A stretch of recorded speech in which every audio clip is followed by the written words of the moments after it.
Special episode of MTV today, how to maximise your garage makeover. Join me and watch this. So the junk removal, this is the piece where you're really going to focus in, guys. You need to determine, are you going to give this away, have a garage sale, sell it? Are there things you need, like this sort of thing, seasonal, if it is? Find a spot which works for you. Otherwise, determine what it is you want to keep, what you're going to give away, what you're going to pack away, because you can't fix your garage and do the complete makeover with stuff lying around. So, most important, all the things off the floor have gone. If they're fixed elements, they're fixed. If they're not fixed, remove them. You want a totally clear area so you can get ready for your makeover. So now you've removed all the junk off the floor, it's the time to look at your things like your door sills, garage door sills, keep those creepy crawlies out. You've been waiting for a while to get them done, now is the time. So the main part of your garage makeover, sealing first. This is the opportune time to get a really good sealing white and give that room a nice bright look, because by getting a good sealing white on the ceiling, it's going to make the room look a lot bigger and clearer and give you clarity. Because normally a darker area garages, so if you've got a nice bright white ceiling, paint on the ceiling area, it's going to help bring in some natural light into the garage, particularly if you've got no windows or doors that bring in that natural light. The second piece are your walls. Now, if you've got brick walls, you might, and you want to retain that look, give them a good clean down. Things like the naked sealer are really good to ensure that you've got no staining that will happen if you're having any parties inside, or anything might happen inside the garage later on with kids playing around with certain things that they shouldn't be, keeping those walls protected. If you have got an older garage area or a garage with no brick and traditional walls like either plasterboard or a masonry, get a good paint. Okay, paint the walls and go with neutral colours. Don't go with darker colours. You want something that's going to optimise the space. If you start, so you can go with a sort of a clearer, sharper white or neutral. Stay away from the warm whites in garages, because that's just going to keep it dull. And as I said before, the neutrals or the sharper whites will complement that ceiling white that you're going to go with. And then the most important piece now is your floor.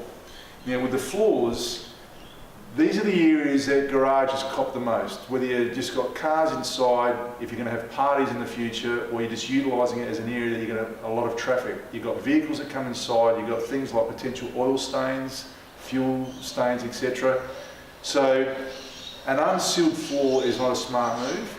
If you've got a new garage, you've got the choice to get it right either with a professional doing a flooring, like an epoxy flooring, or there are products now you can do yourself. There's even some good paving paints on the market, they're quite resilient. But select a coating that's going to service what you've got inside. Things like, you can have some floors might have a slight crack in them. Determine how bad those cracks are and make sure if they're just hairline, that the coating you've got can handle that. And you can decide to do these yourself, as I said, or you can get a professional to come in. If it's an old floor and you've got existing oil stains or petrol marks or even old paint stains on the floor, there are some really good degreaser products on the market that will remove those stains. Make sure it's a degreaser that pulls the oil out and you can wash it down and clean it down. That will allow you then to get a good floor coating on there. If you don't prepare the surface right, okay, the coating is going to fail. If you've got efflorescence, sometimes you'll see there's those salt marks. You need to make sure that is treated first and determine if you've got rising damp. If you have, you may need to use a vapor barrier coating first on the floor before you put your floor paint on there. Contact our office, we've got some really good advice to help you with that, because that is a common problem with garage floors, particularly older homes where they're aged.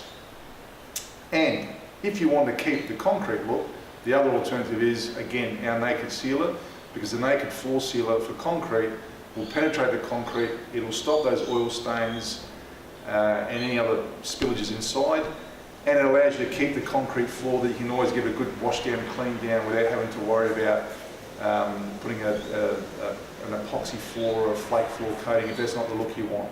So, ceiling, walls, floors, the most important piece of your garage makeover before we get to the last phase now. So now you've done everything, ceilings, walls, your floors, the time to optimise the space, okay? So cabinets, shelving, make sure you select them right. Don't fix them in and make a room cluttered. if you've got a larger garage and you know you're going to have a fixed cabinet in there, it's got to be of value to your home, not that it's going to be of devalue if later on you're going to sell and it's not someone else's look, or it's going to be a restriction for their home. The other thing is you can do, check out DIY Knucklehead on his YouTube channel about building shelves for garages, some really clever stuff on that one, and that's a really unique look that you can add to your garage or in your home. Things like hooks. I actually got in my home a whole lot of hooks for kids' shoes just to hang off the floor, and it just creates so much more space instead of shoes all over the bloody place to take up room and you're tripping over them. Ideal for anything you want, even for things you might want to hang up on the wall, bikes, etc. They're real clever hacks to create space in the garage without taking up floor area. And they're things that become more safer. So give some thought on those cabinets and those shelving units and those hooks to optimise your space. It's the most important area. You've seen how now the garage makeover happens. Once you've prepared all that, you've done your painting, you've done your floor ceiling, you've optimised that floor space. You can make areas into these look like a great new room to the home. Adds a lot of value. Don't forget to subscribe to MTV. I'm going to see you next time.